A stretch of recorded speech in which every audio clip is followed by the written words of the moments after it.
Shalom Bapak Ibu Saudara yang dikasihi oleh Tuhan.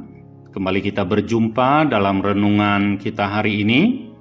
Kita melihat di dalam Ulangan pasal 5 ayat 21. Saya akan membacakan firman Tuhan ini untuk kita. Jangan mengingini istri sesamamu dan jangan menghasratkan rumahnya atau ladangnya, atau hambanya laki-laki, atau hambanya perempuan, atau lembunya, atau keledainya, atau apapun yang dipunyai sesamamu. Saudara, keinginan bukanlah sesuatu yang keliru. Tanpa keinginan, maka hidup tidak berarti. Tuhan memberi keinginan kepada kita supaya kita menginginkan Dia, menginginkan relasi dengannya, dan menginginkan hal-hal yang baik untuk kita dan untuk kemuliaan Tuhan.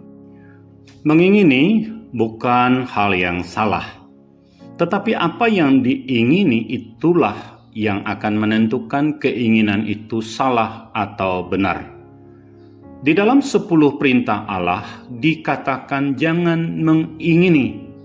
Kata mengingini dalam perintah ini bukan sekedar keinginan biasa, melainkan mengandung makna keinginan yang mau mengambil milik orang lain. Saudara, perintah ini mengandung 2 makna yang penting. Makna yang pertama, menghargai dan menjaga pemberian Allah atas orang lain. Setiap orang dituntut untuk menghargai pemberian Allah atas orang lain, sebab apa yang dimiliki oleh orang lain berasal dari Allah.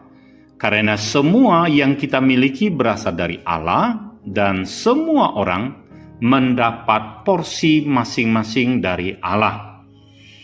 Ketika mengingini milik orang lain, berarti tidak menghargai ketentuan Allah bagi orang itu.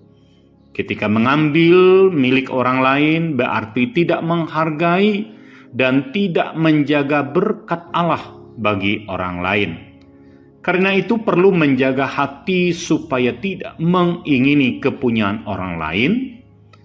Seberapapun yang Allah berikan kepada kita perlu disyukuri. Sebab Allah memberi berdasarkan porsi yang berbeda-beda kepada setiap orang. Dan Allah mempunyai tujuan yang berbeda kepada setiap orang. Yang kedua, bersyukur dan puas dengan apa yang dimiliki. Saudara, ketidakpuasan terhadap pemberian Allah merupakan hal yang seringkali muncul dalam hidup manusia. Adam dan Hawa jatuh ke dalam dosa karena mereka tidak puas hanya sebagai gambar Allah. Mereka ingin menjadi seperti Allah. Setan atau iblis atau kita sebut Lucifer diciptakan oleh Allah sebagai penghulu malaikat. Dia adalah salah satu malaikat yang paling tinggi, tetapi dia tidak puas dengan posisi itu. Dia ingin seperti Allah. Saudara, banyak kasus kejatuhan manusia terjadi karena tidak pernah puas dengan apa yang ada padanya. Daud tidak puas dengan semua pemberian Allah atas hidupnya. Ketika Saul meninggal dunia, maka istri-istri Saul menjadi milik Raja Daud. Dicatat dalam 2 Samuel 12 ayat 8. Tetapi dikatakan Raja Daud merasa belum cukup dan dia mengambil istri orang lain, yaitu istri Uria yang bernama Batseba. Nabi Nathan datang menegur Daud dengan digambarkan sebagai seorang kaya yang memiliki banyak kambing domba, tetapi merasa tidak puas dengan apa yang dimiliki, lalu mengambil domba milik orang yang miskin. Perintah ke-10 ini mengingatkan kita untuk bersyukur atas apa yang Tuhan berikan kepada kita. Bagaimana kita bisa merasa puas di dalam Tuhan? Ketika kita berani berkata bahwa Tuhan adalah satu-satunya dalam hidup kita, maka kita akan puas dengan Tuhan.